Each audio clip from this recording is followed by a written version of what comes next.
성경 말씀 보도록 하겠습니다. 함께 나눌 하나님의 말씀은 골로새서 4장입니다.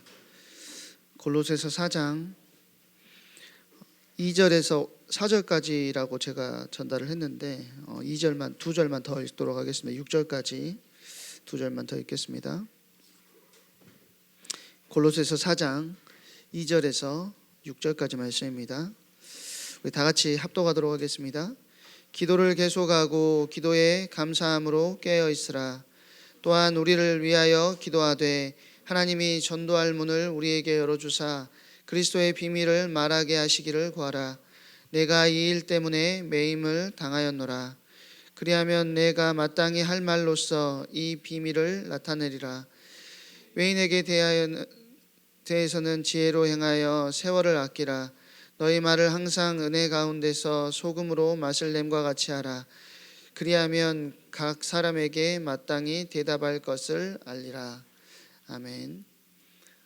기도하는 그리스도인, 또 기도하는 그리스도인이라는 제목으로 하나님 말씀 증거하도록 하겠습니다. 하나님께서 저와 여러분을 하나님의 자녀로 부르셨습니다. 그리고 하나님 자녀로 부르셨다는 말은 무슨 말이냐면 저와 여러분과 관계를 맺고 싶어 하신다라는 거예요.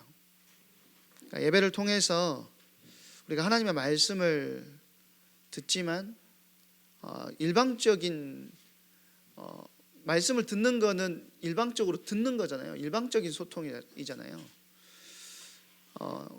그러면 무엇이 양방향 소통이 될 수 있냐면 말씀을 듣고 우리가 기도하는 기도 속에서 양방향 소통이 일어나게 되는 것입니다. 그래서 우리는 기도를 통해서 하나님과 대화하고 친밀한 교제를 나눌 수 있는 존재가 됐어요. 요한복음 15장 15절에 보면 예수님께서 그렇게 말씀하시거든요. 우리를 종으로 부르신 것이 아니라 뭐로 부르셨다고요? 친구로 부르셨대요. 친구. 한 번씩 제가 예수님 안 하고 예수 이렇게 하면 그 피드백이 한 번씩 들어와요. 왜 예수님한테 예수라고 하냐? 그 찬양에도 예수 예수 이렇게 하는 찬양 있잖아요. 그럼 예수님을 왜 예수님이라고 안 하고 예수라고 하냐? 이러시는 분들이 계세요. 물론 존경하는 의미에서, 그리고 예수님이 얼마나 귀하고 복된 분인지 알기 때문에 그렇게 말씀하시는 분도 계시지만, 사실 주님께서 우리를 어떤 존재로 불러주셨냐면 친구로 불러주셨어요. 예수님께서. 친구는 어떻죠? 엄마 아빠한테도 하지 못하는 말을 친구한테는 하잖아요. 그러지 않습니까?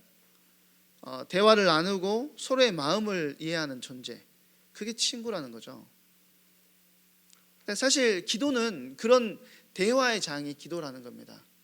하나님께서 나누시고자 저와 여러분과 교제하고 관계하기를 원하시는데, 사실 말씀을 통해서도 우리가 교제를 하지만 기도를 통해서도 교제를 한다는 거예요. 근데 제가 이제 우리 몇 주 동안 여러분들 이제 만났는데 대부분의 친구들한테 이제 기도를 어떻게 하고 있니 어쩌니 물어보면 기도를 이제 거의 안 한다고 하더라고요. 근데 하나님 자녀에게 있어서 가장 중요한 것 중에 하나는 하나님과 교제하고 관계하는 거거든요. 기도라는 종교적인 행위를 여러분에게 말하는 것이 아닙니다. 저희 딸이 이제 친구를 한 명 데려와가지고 중등부에 이제 등록을 했는데, 이제 저희 딸이 어제 그런 이야기를 하더라고. 아빠, 새벽이는 이름을 말해버렸네요. 그건 이제 새신자거든요. 근데 걔는 교회 얼마나 다녔다고 밥 먹을 때 기도한다? 그러는 거예요. 밥 먹을 때 기도한대요. 야, 니는 안 하냐? 그랬더니 나도 하지만 기도한다는 거예요. 누가 밥 먹을 때 기도해야 돼 시킨 것도 아니고 한 것도 아니지만 자기도 모르게 그런 자리에 가게 되는 거죠. 기도는 사실 하나님께서 자녀에게 주신 특권입니다. 요한복음 1장 12절에 보니까 뭐라고 하죠? 영접하는 자, 곧 그 이름을 믿는 자들에게는 뭐가 되는? 하나님의 자녀가 되는 권세를 주셨다라고 이야기를 하고 있어요. 저와 여러분을 뭐로 불러주셨냐? 하나님의 자녀로 불러주셨다라는 겁니다. 하나님의 자녀가 됐다는 말은 히브리서 4장 16절에 보니까 우리는 긍휼하심을 받고 때를 따라 돕는 은혜를 받기 위하여 은혜의 보좌 앞으로 담대히 나아가느니라, 그렇게 이야기하거든요. 사실은 우리가 은혜의 보좌 앞으로 나아갈 수 있는 존재가 아니었어요. 은혜의 보좌 앞으로 나아갈 수 있는 존재가 아니었다니까요. 구약에는 성소와 지성소를 가리고 있는 막이 있었기 때문에 우리가 들어갈 수도 없었고 들어가면 죽었어요. 그래서 대제사장은 발에다가 뭐를 차고 들어갔냐면 방울을 차고 들어갔는데, 방울하고 밧줄로 다리를 묶고 들어가요. 왜냐하면 방울 소리가 안 나면 죽은 거거든요. 계속 움직여야 되는데, 근데 들어가서 데리고 나와야 되잖아요. 들어가면 자기도 죽거든. 그러니까 밧줄을 묶여 있는 그 발에다 묶어 놓은 거를 잡아당기는 거죠. 구약에는 그랬다라는 겁니다. 아무나 지성소에 들어갈 수가 없었어요. 그런데 예수가 그리스도 되심으로, 십자가에 달려 죽으심으로, 그리고 부활하심으로 저와 여러분이 자녀가, 그를 믿는 모든 자가 자녀가 되었고, 우리가 스스로 담대히 주님 앞에 나아갈 수 있는 담력을 얻었다라고 성경은 이야기하고 있습니다. 그래서 저와 여러분에게 있어서, 하나님 자녀에게 있어서 가장 중요한 건 뭐냐? 하나님께 나아가는 중요한 은혜를 여러분이 실제적으로 누려야 된다는 거예요. 이 자리에는 학업의 스트레스, 어제 이제 어떤 친구가 몇 점을 맞았다 이런 이야기를 했는데, 사실은 저는 그 점수가 낮았다고 해서 그 친구의 끝이 아니라고 생각합니다. 저는 끝이 아니라고 생각해요. 이거는 지금 여러분들은 과정을 걸어가고 있거든요. 근데 이 과정에서 점수가 낮게 나올 수도 있고 높게 나올 수도 있어요. 근데 중요한 건 뭐냐? 내가 낮은 자리에 있을 때, 힘들고 어려운 자리에 있을 때 나의 연약함을 누구한테 아뢰느냐는 거예요. 그리고 하나님께 도우심을 구하는 은혜가 우리 가운데 있어야 된다는 겁니다.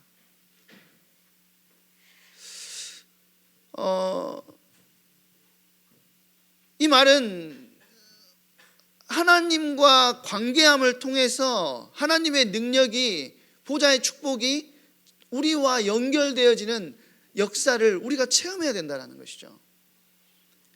나의 능력 없음이, 나의 부족함이, 그래서 성경은 뭐라고 이야기하냐면 약할 때 뭐가 되게 한다고요? 강함이 되게 하신다. 약할 때 강함이 되는 이유는 내가 약하니까 강해질 거야가 아니라, 약한 자가 뭐 할 수 있기 때문에요? 하나님의 은혜를 구할 수가 있기 때문에, 하나님께 기도할 수 있기 때문에. 어제 어떤 친구는 OMR 카드에 답을 밀렸었다고 하더라고요. 괜찮아요. 그래도 물론 여러 가지 어려움들이 있겠지만, 그래도 하나님께서 그 인생을 통하여서 이루시고자 하시는 하나님의 분명한 계획과 하나님의 뜻이 있다라는 것입니다.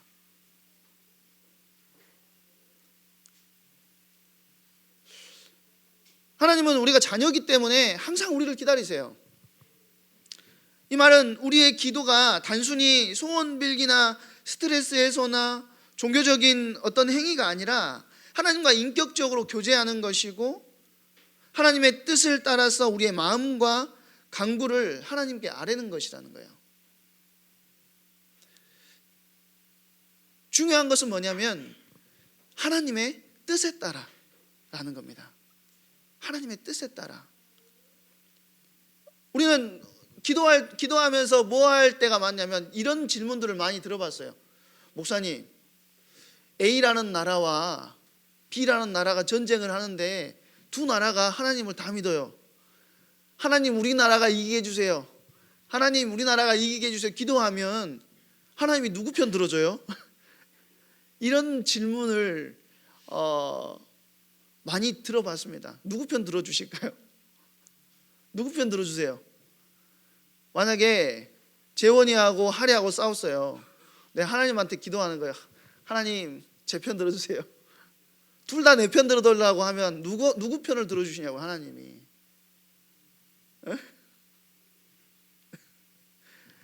야, 우리는 사실 하나님을 내 편 만들려고 할 때가 많아요.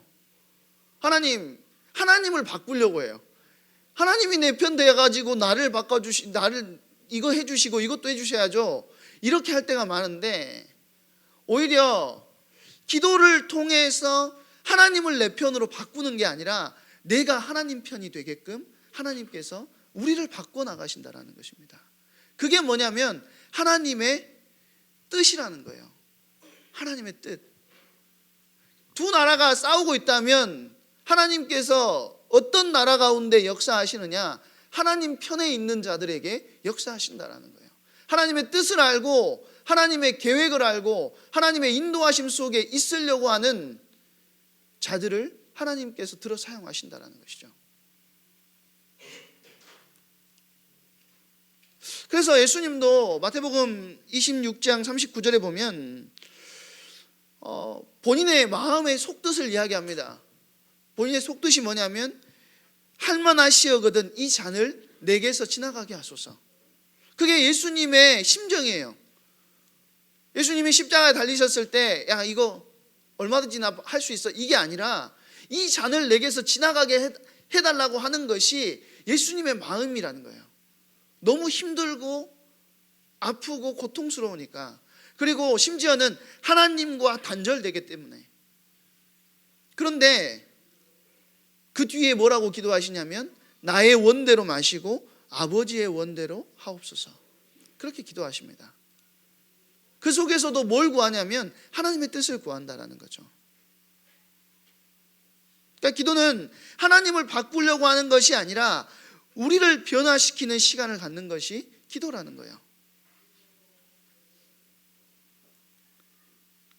기도를 통해서 하나님께서 우리를 바꾸시고 로마서 12장 2절의 말씀처럼 이 세대를 본받지 말고 오직 마음을 새롭게 함으로 변화를 받아 하나님의 선하시고 기뻐하시고 온전하신 뜻이 무엇인지 분별하도록 해라. 이것이 어디에서 이것이 가능하게끔 하냐? 기도 속에서 가능하게끔 하신다라는 것이죠. 그러면은 하나님의 기뻐하시는 뜻이 뭘까요? 오늘 본문을 통해서 사도 바울은 하나님의 기뻐하시는 뜻 두 가지를 말씀해 주고 있습니다.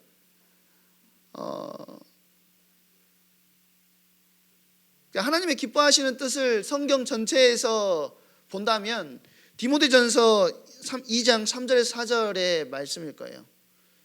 하나님의 기뻐하시는 뜻이 뭐냐? 하나님은 모든 사람이 구원을 받으며 진리의 지식에 이르기를 원하시는 이시라 그렇게 이야기하세요. 뭐라고요? 모든 사람이 구원을 받으며 진리의 지식에 이르기를 원하신다. 그러니까 저와 여러분이 구원을 받았듯이 하나님께서는 모든 사람들이 구원을 받고 진리의 지식에 이르기를 원하신다라고 말씀하세요.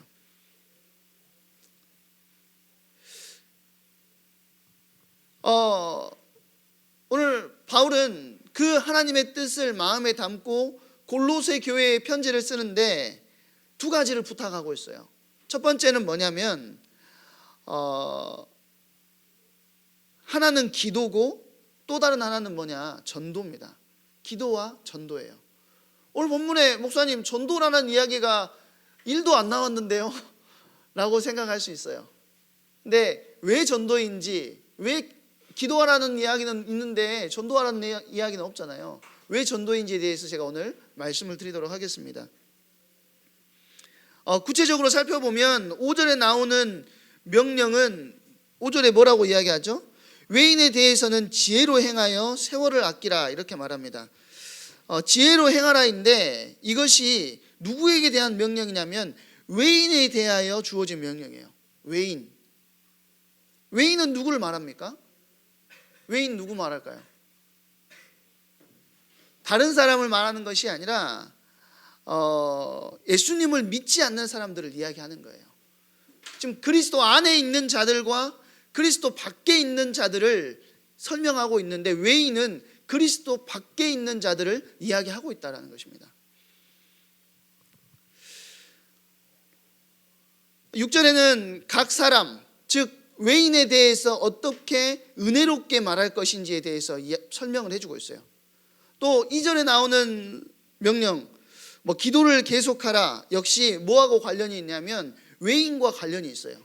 왜 외인과 관련이 있냐면, 기도의 내용이 3절에서 4절에 나오는 것처럼 그리스도의 비밀을 말하게 하시는 것, 그리스도의 비밀을 말하게 하기를 구하잖아요.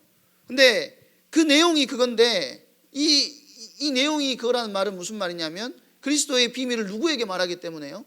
외인에게 말하기 때문에 이것 또한 외인에 대해서 말하는 것입니다. 그래서 2절에서 4절은 기도로 하나님께 외인들에 대한 말을 하는 것이고, 5절에서 6절은 전도로 사람들에게 하나님에 대한 말을 하는 것입니다. 사실 저와 여러분들은 늘 누구를 만나냐면 외인들을 만나고 살아요. 여러분의 현장에는 그리스도인보다 누가 더 많습니까? 비그리스도인들이 더 많아요. 외인들이 더 많다라는 것이죠.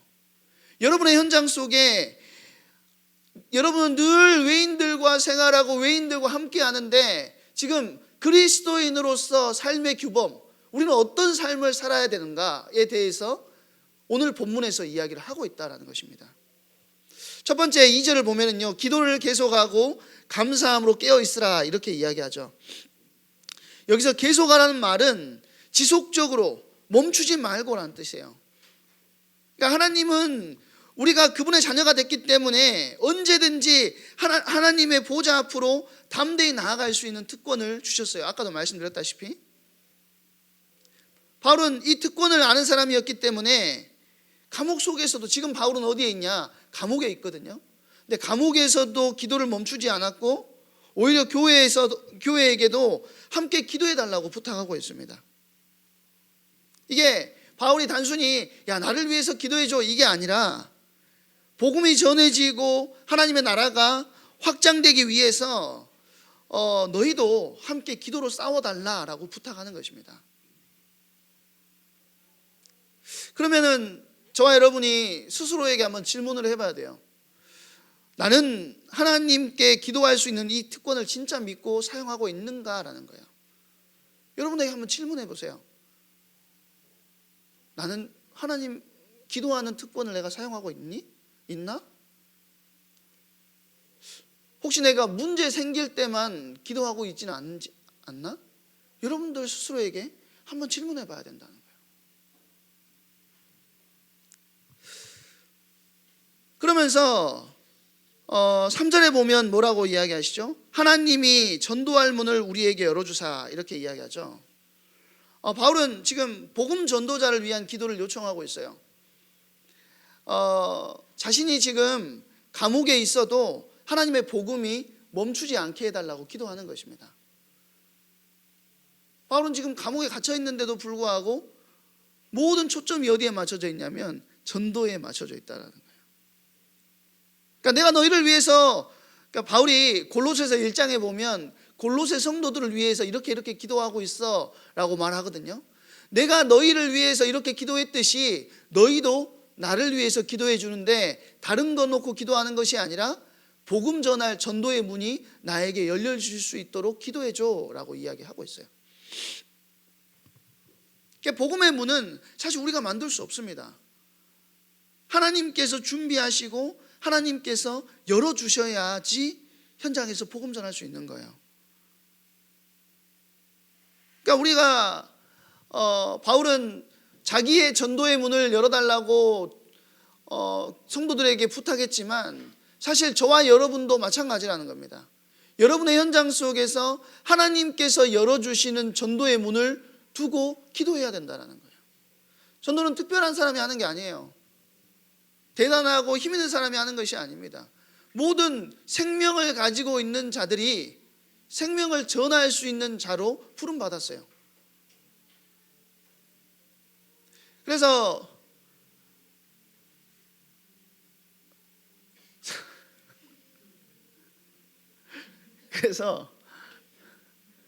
단어가 까먹어 버렸어 내가.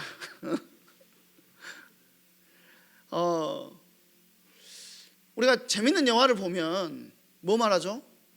사람들한테 야 이거 재밌이야, 야 꼭 봐라, 야 안 보면 야 음악 그 박대웅 목사가 제 친구거든요.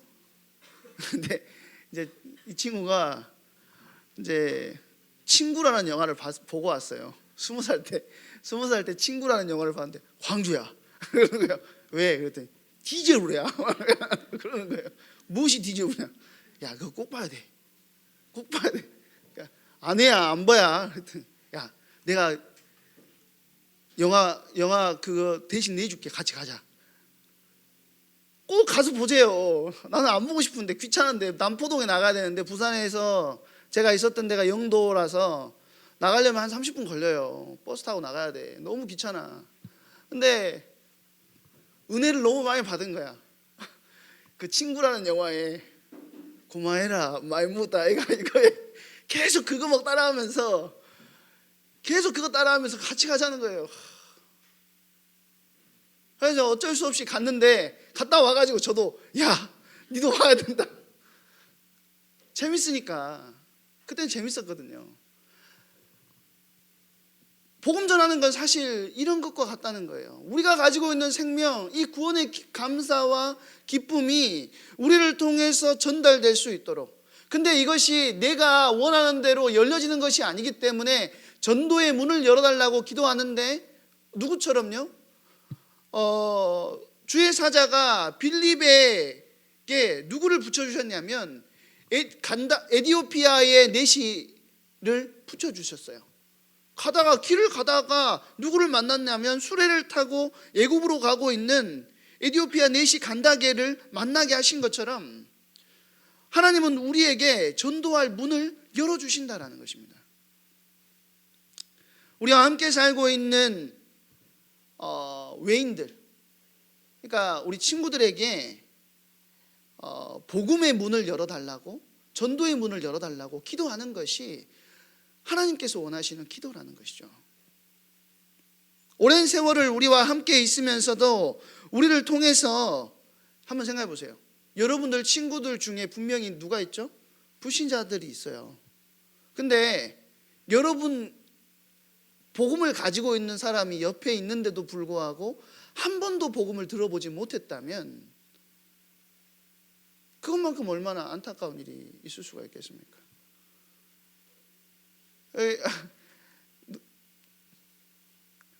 동욱이가 옆에 앞에서 이렇게 끄덕끄덕하고 있는데 동욱이가 이렇게 갑자기 이름 또 까먹었네. 이름. 권우를 끌고 왔잖아요.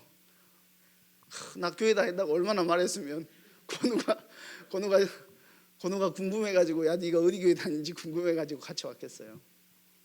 네?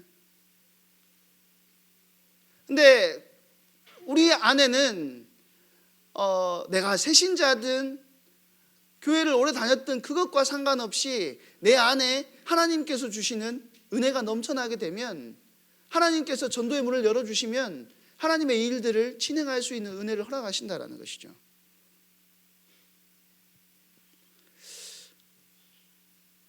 근데 뭘 구해야 되느냐? 담대히 말할 수 있는 힘을 구해야 된다라는 거예요. 4절에 보니까 뭐라고 하죠?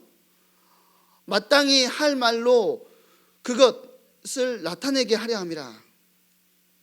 이 비밀을 나타내게 하려 함이라. 이 비밀이 뭐겠어요? 복음을 나타내게 하려 함이라. 그러니까 무엇을 놓고 기도하냐면 내가 복음을 담대히 말할 수 있는 지혜와 은혜를 나에게 허락하여 달라고 기도하는 것입니다. 베드로전서 3장 15절에 보니까요 이렇게 이야기합니다.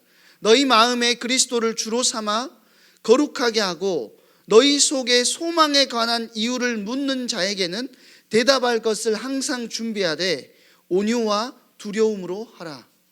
자, 우리가 전도의 문을 열어달라고 기도하면 하나님께서 누구를 붙여주시냐면 소망에 관하여 묻는 자들을 붙여주신대요. 그때 뭘 말할 것을 준비하도록 하나님께 기도해야 된다는 거예요. 그래서 우리가 스스로 물어봐야 돼요.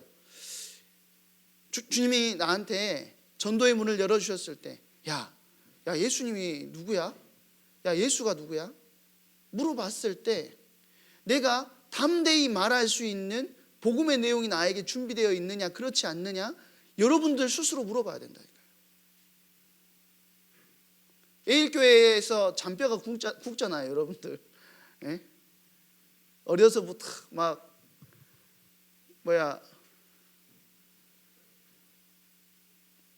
어린이집 뭐죠? 우리 그루터기 어린이집. 나 그루터기 어린이집 몇 기야?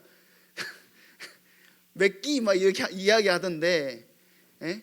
그루터기 어린이집 몇 기 이거보다 더 중요한 것은 거기서부터 훈련되어 왔던 복음의 내용이 나에게 실제로 전할 내용으로 준비되어 있느냐 그렇지 않느냐라는 거예요.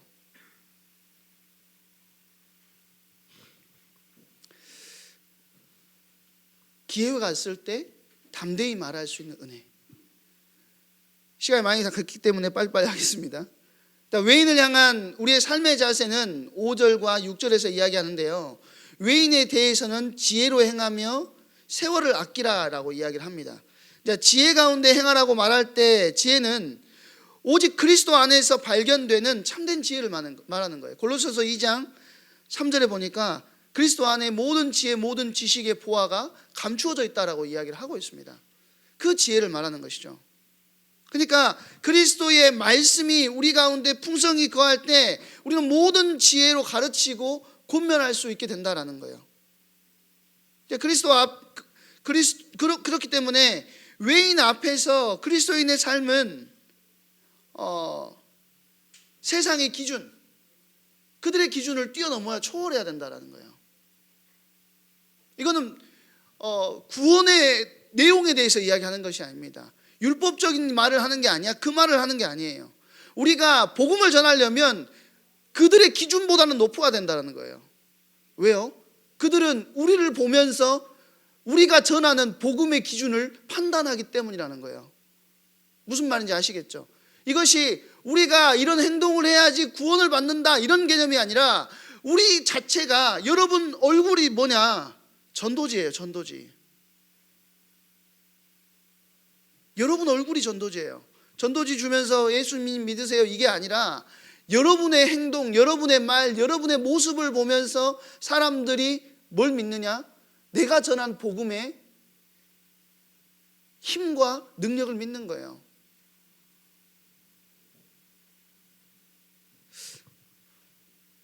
그래서 다니엘서에 보면은요, 다니엘이 그랬잖아요. 그 다니엘을 어떻게든지 넘어뜨리려고 했던 고관들이 다니엘을 고발하려고 여러 가지를 찾았습니다. 그런데 뭐가 없죠? 고발할 만한 내용이 하나도 없었다라고 성경은 이야기하고 있어요. 세상의 기준을 다니엘은요 아득히 초월했다라는 것이죠. 하나님의 백성인 여러분들은 나 하나님의 자녀야, 하나님의 백성이야, 물론 자부심을 가지고 자긍심을 가지고 하는 거 너무 중요하지만, 그렇기 때문에 여러분 스스로가 세상 앞에서 어떤 존재로 드러나는지를 봐야 된다는 거예요. 오히려 세상 사람들이 율법의 눈으로 저와 여러분을 본다는 거예요. 교회 다니는 놈이 저렇게 행동해? 교회 다니는 놈이 저렇게 해? 라고 하면서.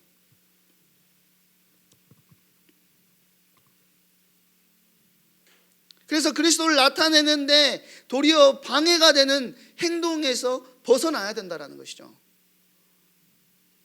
그러니까 완벽해야 된다는 것이 아니라 손가락질 당하고 책잡히고 나무랄 때가 많은 삶을 살아서는 안 된다는 거예요.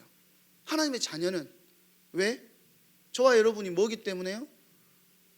전도자로 서야 되기 때문에.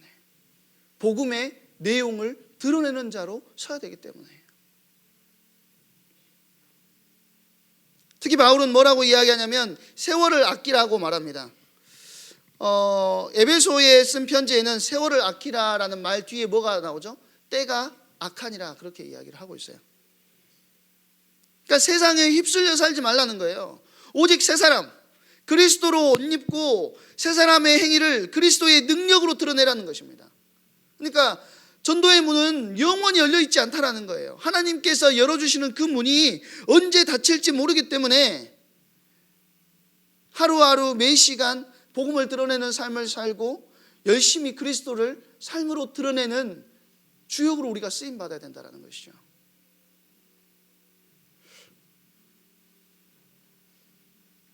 그래서 여러분들이 시간이 많이 갔기 때문에 뒤에 내용이 더 있지만 여기서 마무리를 하겠습니다. 여러분들이 함께 기억해야 돼요. 나는 하나님의 자녀다. 언제든지 기도할 수 있는 하나님의 자녀라는 것을 잊으면 안 됩니다.